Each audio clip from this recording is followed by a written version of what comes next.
Whispers to the Raven. Chapter 1. The Forgotten Graveyard. I didn't come here looking for ghosts. I came for answers. The forest around me is older than most maps. The trees don't sway in the wind so much as breathe. Their bark is brittle like dead skin. Their roots gnarled like the fingers of something buried too long. I followed no trail to get here. The path was more a pull, like some invisible hand tugged gently on the thread tied around my chest, leading me deeper with every step. They said the graveyard didn't exist, that it was swallowed by the earth long ago, that no one who ever found it came back quite the same. But they didn't know about the amulet. They didn't see it burn in my palm when I crossed the final tree line. I'm not even sure what I expected. A wrought iron gate, crumbling statues, something ominous and theatrical like in the books I used to read. But this place is quiet, unnaturally so. There's no wind, no insects, not even birds, just rows of crooked stones jutting from the moss like teeth in a half-rotted jaw. Some graves are marked with names so worn they're unreadable. Others are just mounds like the forest itself tried to forget whoever lay beneath. But I don't forget, and neither does he. I see him perched on the twisted arm of an old yew tree, black as midnight, with eyes like twin shards of obsidian. He does not move, not even to blink, but I feel his gaze pierce right through me. They call him the Raven who remembers. They say he sees the past, not like a vision, but as if it still breathes around him. I take a breath and speak aloud. My voice sounds too loud in this dead place. I need to know what happened to her. He says nothing. Of course he doesn't. But something shifts. A wind that isn't wind, a memory that doesn't belong to me, curls into my lungs like smoke. The world stutters. And I see, not here, somewhere else, someone else. A small cottage, a woman, my mother, younger than I ever knew her, stands at the threshold, arguing with a man I've never seen before. There's panic in his voice, fear in his. He's holding a satchel, and I see the glint of something inside, something metallic and old. He says the words too fast to understand, but I catch fragments. Seal must never break. She'll be the last, if the raven speaks to her. My mother grabs the satchel and runs. The vision shatters. The graveyard returns. My knees buckle beneath me, and I collapse against the tombstone slicked with moss. The raven hasn't moved, but he is closer now somehow. His voice, when it comes, is not sound, but presence. A pressure behind the eyes, a whisper beneath thought. To see the past is not to understand it. I swallow hard. I need more. His head tilts. Then give me something in return. What do you want? I asked, breath catching in my throat. The raven hopped down from the tree branch, landing silently on a crooked headstone. He stared at me, unblinking. His feathers shimmered unnaturally, not just black, but almost oily, like they absorbed the light around them. Shadows clung to him like smoke. Memories, the voice echoed in my mind. Mine? Yours? There is anyone's. Memories are the only currency the dead understand. I didn't know what that meant. I didn't know if I wanted to understand. But still, I reached into my coat pocket and pulled out the photograph I had carried with me since I was 11. It was faded, edges curled, my mother and I standing in front of a lake I could no longer name. Her smile was tight. My eyes were red from crying. The last day before she disappeared. The raven tilted his head. Place it on the stone. I hesitated. If I give this to you, I won't forget her, will I? You won't forget the lie. That is what you fear, not the memory, but what hides inside it. Trembling, I laid the photo on the moss-covered grave. The raven hopped forward. He touched the corner of the picture with the tip of his beak, and then everything shifted. The trees bent backwards. the sky inverted, and I was inside the memory, not watching it, but inhabiting it. The lake, the same day, but now I saw what I hadn't seen as a child. My mother wasn't just anxious, she was terrified. She kept glancing over her shoulder, she kept touching the chain around her neck, the one I'd never seen her take off. And beneath the surface of the lake, something dark was moving, watching. There was someone in the trees, a figure, tall, robed, face obscured by a crown of bone. He whispered her name. My mother turned, grabbed my hand. Her mouth moved, but I didn't hear words, only a scream that never reached the air. Then, cracked, like splintering stone, and I was back in the graveyard. I stumbled backward, gasping. The photograph had turned to ash. The raven was still on the headstone, but now I noticed something strange.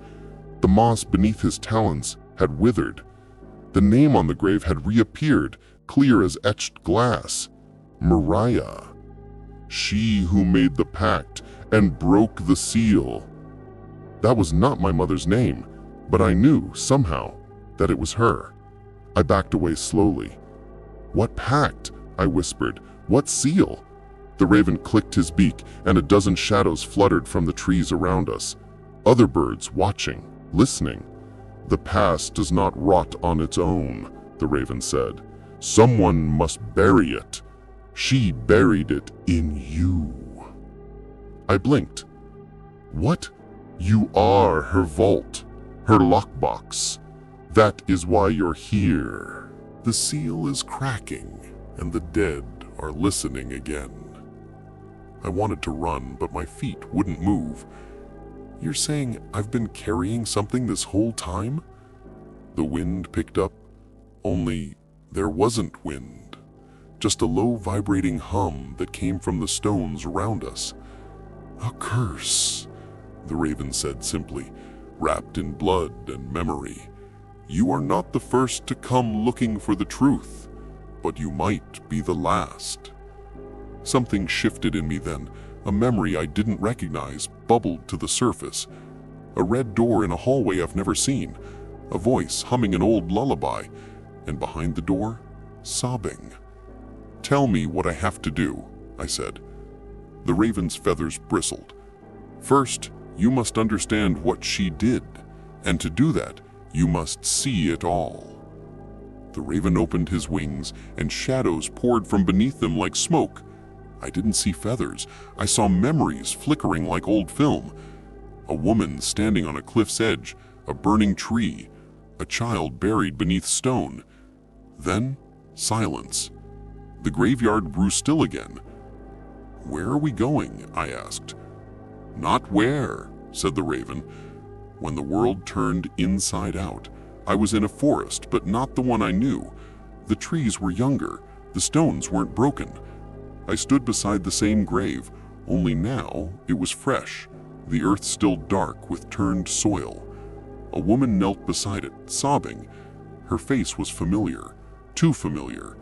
My mother, only younger, eyes wild with grief, clutching something in her hands. A black feather soaked in blood. I stepped forward, wanting to speak, but my voice was gone. I was just an observer now, trapped in the folds of time.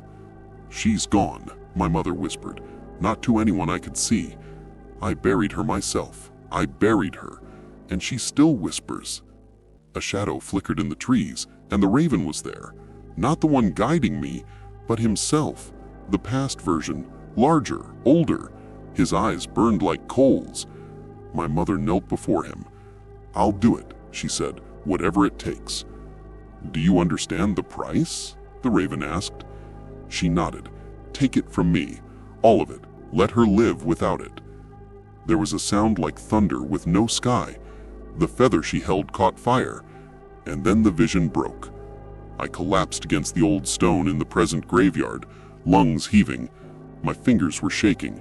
The raven stood near me, watching silently. "She gave it to me," I said. "The curse to protect me, to protect you from what she did." "But curses do not die in silence. They grow hungry and unnoticed until they devour the vessel." "I don't feel cursed," I whispered.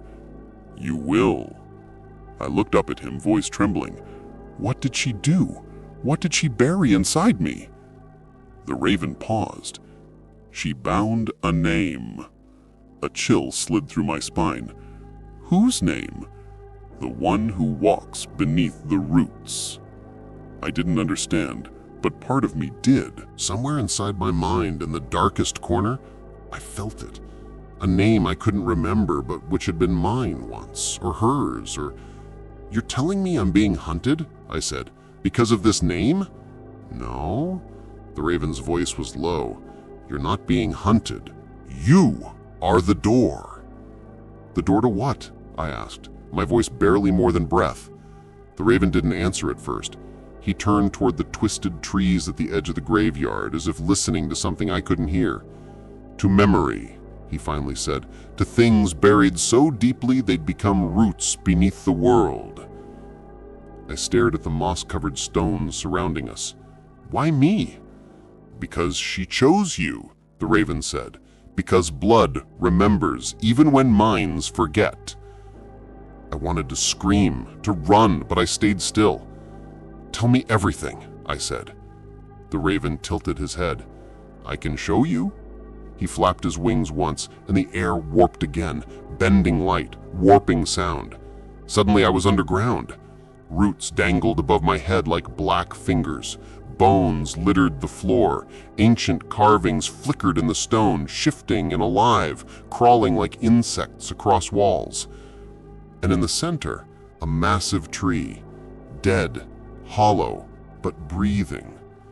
With every creak of its bark, a whisper echoed. Elora, Elora, Elora. My name, spoken by mouths that hadn't moved in centuries. Where is this? I asked. This is the heart, the raven said, the place her promise buried itself. I turned slowly toward the dead tree. It had eyes carved into the bark, weeping sap that looked like black blood. She made a deal with this thing? I asked. Not a thing, he corrected. A memory that became a god. I shivered. What did she give it? The raven didn't blink. Her past, her name, her voice, all the pieces that made her who she was in exchange for yours. I stepped closer to the tree. Then who am I? You are the result, he said. A life without history, a girl without shadow. I felt tears rising. So I'm not real? The raven shook his head. You're real, but your story belongs to someone else. And then I heard it. A whisper, louder than the rest, not from the tree, from inside me. A voice I didn't recognize, yet somehow knew. Let me out. The whisper echoed through me, not in my ears, but somewhere behind my eyes. Let me out. I stumbled backward from the tree, shaking. What was that? The raven didn't answer immediately. He watched me, his dark eyes reflecting more than just the candlelight. They reflected me, or what I thought was me. It remembers, he said, what she hid, what you are. I pressed a hand to my chest. My heart thundered, not from fear, but from something rising, something ancient. There's something inside me. Not something, he said, someone. That whisper again, sharper now, pawing, begging. I turned away, gripping my temples. Make it stop, please make it stop. But the raven shook his head slowly. You asked for the truth. This is the cost. The candlelight flickered, and suddenly I was back in the real world, the graveyard. Silent, cold. I fell to my knees in front of the broken headstone, and for the first time I read the name carved into it. Elora Winter. My name, but not my name. A second name was carved beneath it, fainter, nearly erased. Vale. It rang like a bell in my bones. That was the name in the whisper. Who is Vale? I asked, though I already knew. Your other half, the raven said. The one she sealed away, so you could live free. I closed my eyes. The wind picked up, Dead leaves spiraled around me. If I set her free, what happens to me? The raven stepped forward for the first time. His voice was gentle. You become whole, or you become her. The candlelight beside the grave went out. The darkness wasn't empty anymore. It whispered. It waited. And I, all I truly was, had to choose what to do next.